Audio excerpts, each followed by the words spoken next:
Few could have imagined that a routine flight departing from Reagan National Airport in Washington would turn into a cultural and corporate earthquake with global repercussions.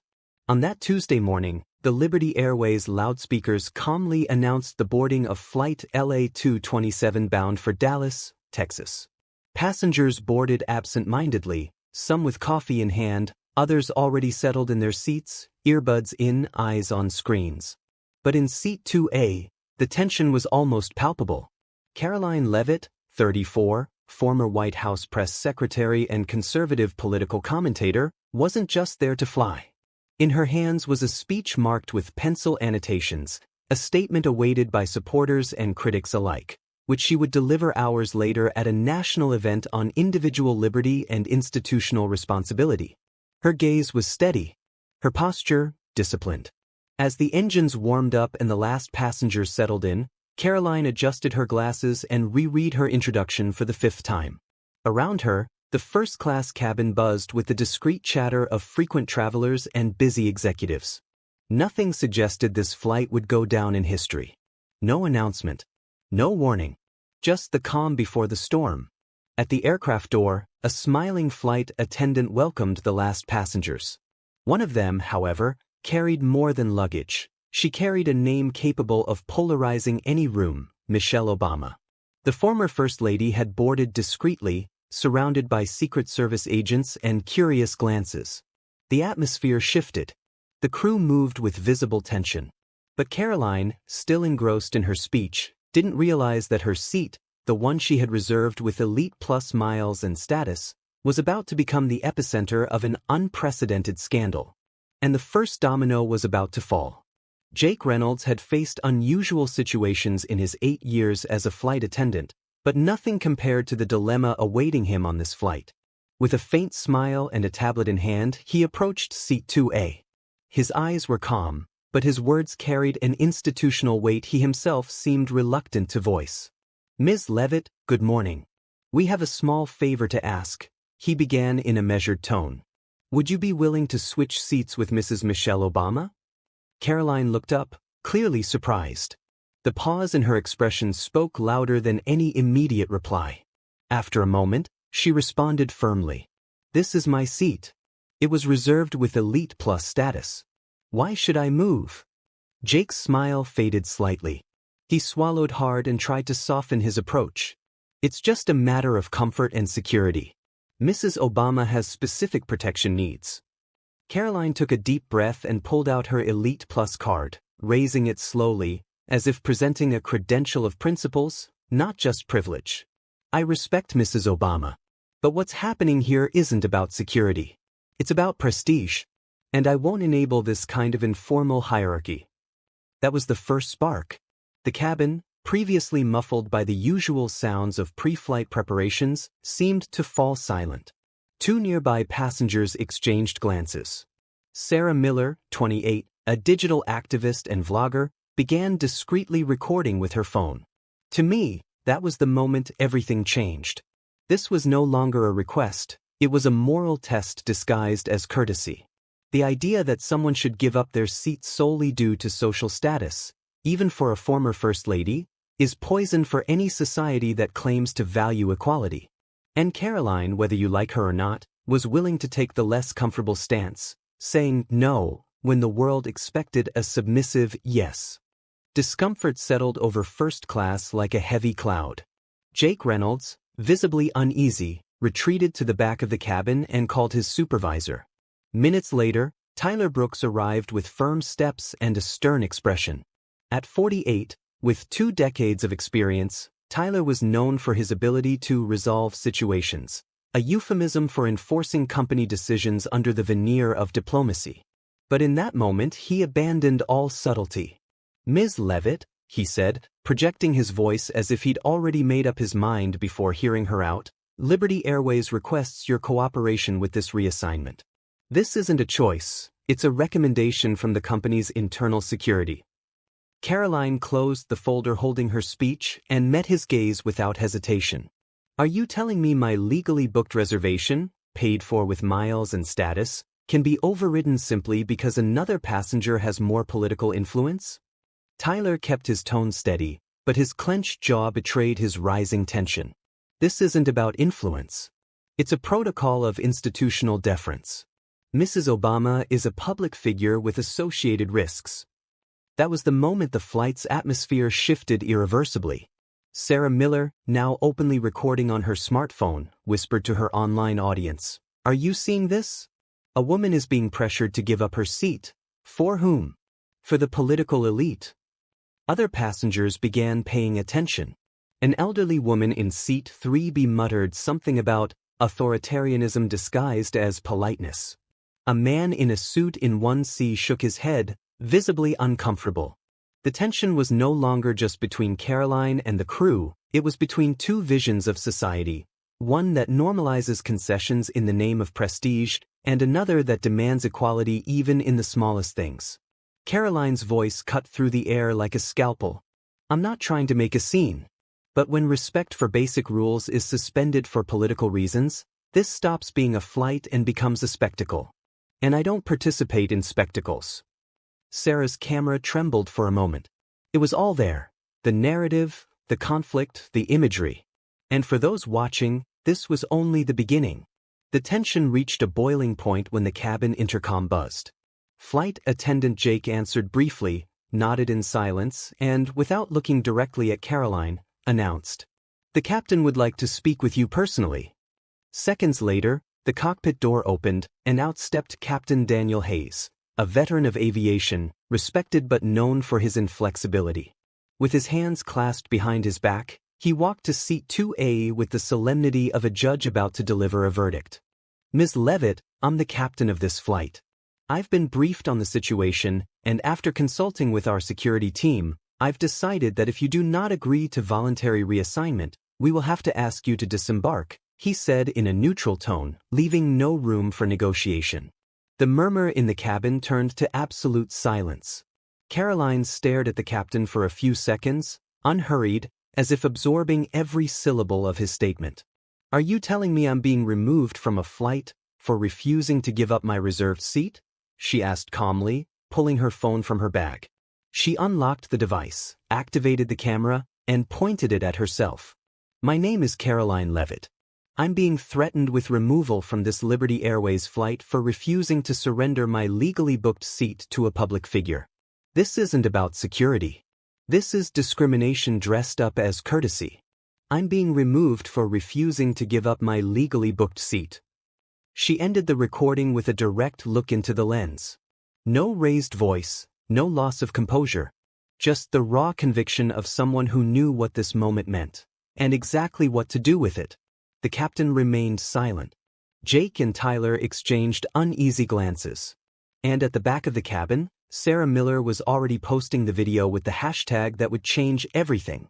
#Liberty Airways scandal. The battle of narratives had just begun, and it was being fought at 30,000 feet, before the plane had even taken off. The video didn't just go viral, it exploded. Within 6 hours, Karoline Leavitt's calm, resolute defiance of a corporate ultimatum was circulating on every social media platform, from X to TikTok, CNN to Fox News. The hashtag Liberty Airways scandal surpassed 5 million mentions in a single day. And it wasn't just about Karoline. It was about what she represented in that moment. Resistance, principle, and, for many, the courage to reject the symbolic weight of forced deference. The consequences were immediate. Liberty Airways stock plummeted 18% that same day. Investors demanded explanations. Political commentators and media personalities were fiercely divided. Some called Karoline an opportunist, others a quiet heroine. But no one remained indifferent. To me, the most striking thing was how quickly the public recognized the hidden pattern behind the incident. This wasn't just a woman refusing to give up her seat. It was the unsettling realization that there were two sets of rules, one for the important people and another for ordinary citizens. And in a country that prides itself on constitutional equality, that's pure dynamite. Amid the digital firestorm, Liberty Airways issued a lukewarm statement, trying to mitigate the damage. But it was too late. Clips of the video were turned into memes, remixes, and even campaign material for groups advocating individual liberty against institutional authoritarianism in disguise. Michelle Obama, for her part, remained publicly silent. Sources close to her said she had never requested the seat swap, which only fueled the outrage against the airline.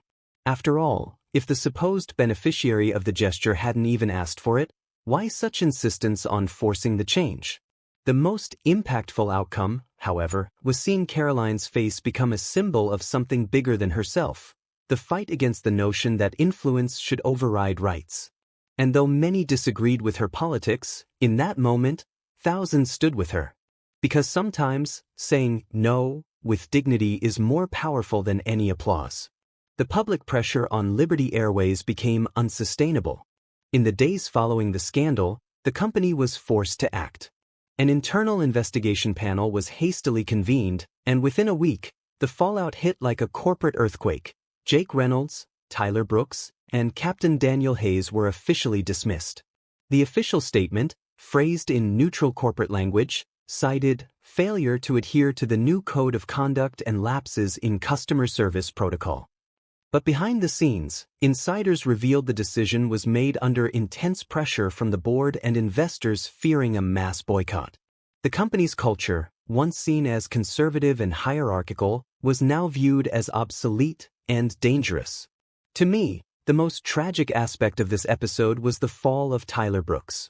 Though authoritarian and inflexible on that flight, he had 20 years of impeccable service. He always followed the rules, always defended the company, but he never learned when to bend. He became the face of institutional arrogance, and with that his resume turned toxic. He tried to land positions at 2 other major airlines but was rejected by both. A colleague confided that Tyler had been canceled without ceremony, a victim of an era where reputations unravel in hours. Jake Reynolds, younger and more sympathetic in the public eye, was spared harsh attacks, but his termination made one thing clear: even those who just follow orders are not exempt from accountability. And Captain Hayes? He chose silence. He vanished from social media, gave no interviews, and never spoke of the incident, even to his closest colleagues. In the end, the crew was sacrificed as a symbol of atonement, not just for the mistakes of that day, but for an entire culture that failed to understand the new spirit of the times. The public demanded more than apologies. They wanted accountability. They wanted consequences. And in that moment, the fall of the 3 was seen as justice, bitter as it was, belated as it may have been. Under intense media scrutiny and amid a plummeting reputation, Liberty Airways had no choice but to completely overhaul its approach. It was then that Robert Whitman, the low-profile yet shrewd CEO of the company, decided to act with the precision of a surgeon in crisis. During a live press conference, he stood before the cameras with a solemn expression and a promise of a new era for the airline. What happened on Flight 227 does not reflect the values of Liberty Airways, he said, carefully weighing each word. We are committed to ensuring that all our customers, regardless of political, social, or economic status, are treated fairly. He then announced 3 measures that would reshape the company, and perhaps the entire airline industry. First, the immediate implementation of mandatory bias training for all employees, from check-in to cockpit. These would be intensive courses, developed with experts in corporate ethics and civil rights. To many, this signaled a clear acknowledgement that the problem ran deeper than a single incident. Second, a new policy: no passenger will be involuntarily reassigned. A simple yet powerful clause that would later become the slogan of TV ads, billboards, and social media campaigns. The company was betting big on rebuilding its image through a commitment to individual fairness. And finally, an unexpected gesture: the launch of a program called the Second Chance Initiative, aimed at reintegrating former employees dismissed for non-criminal mistakes. It was the beginning of a culture of redemption. Personally, I found it courageous. Not just because of the measures, but because of the admission of fault. Few corporations have the humility to acknowledge systemic failures and attempt to fix them transparently. The scandal had tarnished the brand, but now there was a rare opportunity to turn shame into leadership. And, surprisingly, Liberty was willing to try. The biggest shock came weeks later when Karoline Leavitt, Until then, the symbol of individual resistance did something no one expected. She approached Liberty Airways board with a proposal. Instead of focusing on punishment, she wanted to promote purpose-driven reconciliation. Her idea? To transform the Second Chance initiative into something both concrete and symbolic. If you're truly committed to change, a program isn't enough. It needs a face, she told CEO Robert Whitman in a private meeting. And so, the second phase of the initiative was born, the reinstatement of Jake Reynolds as an instructor for the company's new diversity and corporate ethics program. The choice stunned many. After all, Jake had been one of the scandal's central figures. But Karoline argued that he was the human link in the story. Not a villain, but someone who had faltered under pressure, as so many others would. The symbolic rehiring ceremony took place in a small auditorium at the company's headquarters.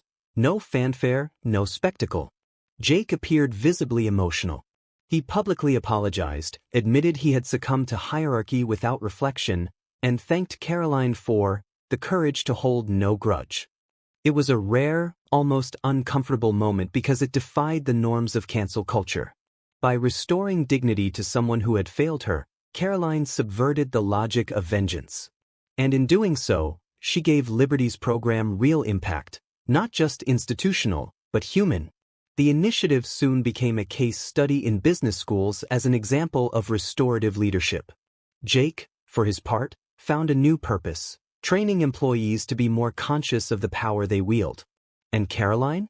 More than just a scandal's protagonist, she solidified herself as a voice advocating that strength and empathy aren't opposites, they're complements. Personally, I found this gesture extraordinary. Because forgiving when you're down is noble. But forgiving when you hold the narrative, that's true leadership. Months after the turbulent episode, Liberty Airways transformed. The crisis had a profound impact, but the true measure of its success lay in the visible changes that followed, both internally and externally. CEO Robert Whitman not only steered the company back to financial stability but, more importantly, regained the trust of customers who had initially vowed never to fly with the airline again. The brand's reinvention was guided by a clear principle: accountability, but also redemption. The no involuntary reassignment policy not only remained but became the cornerstone of Liberty's messaging. The company leveraged its own fall and rise as a way to attract passengers who valued integrity, respect, and, above all, transparency. Every flight became an opportunity to prove that, despite past mistakes, the airline's future would be fairer and more inclusive. And this wasn't just lip service. It reflected in every interaction, in every trained employee. However, the greatest victory was the Second Chance initiative. Over time, it became clear that the company wasn't just fixing internal flaws, it was engaging in a broader movement, one that resonated with themes of social justice and opportunities for those who had made mistakes. It was an act of reconciliation that echoed across industries. Other companies began drawing inspiration from Liberty's model, launching their own versions of programs focused on second chances for employees. For Karoline Leavitt, the journey was transformative, too. Her stance during the scandal and her role in the company's recovery solidified her as an unexpected leader in the public eye. What began as a clash evolved into an example of how accountability can coexist with redemption. As she herself would say, accountability matters, but so does redemption. And so, by turning crisis into opportunity, Liberty Airways didn't just change its trajectory, it taught a powerful lesson about humanity, responsibility, and the strength of new beginnings. What could have been the downfall of a major corporation became a blueprint for reinvention and redemption. Karoline Leavitt, with her unwavering principles and forward-thinking vision, became the protagonist of a story that transcended mere scandal. But what do you think?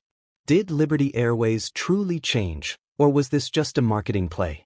What lessons can we take from this? Drop your thoughts below, we want to hear from you. And if you enjoyed this story of resilience and transformation, don't forget to like, share with your friends, and of course, subscribe so you never miss videos like this. Here, we bring you the most impactful stories, the pivotal moments that make history. Don't miss out, hit subscribe now. See you in the next video, where we'll dive deeper with more insights and reflections. Until then,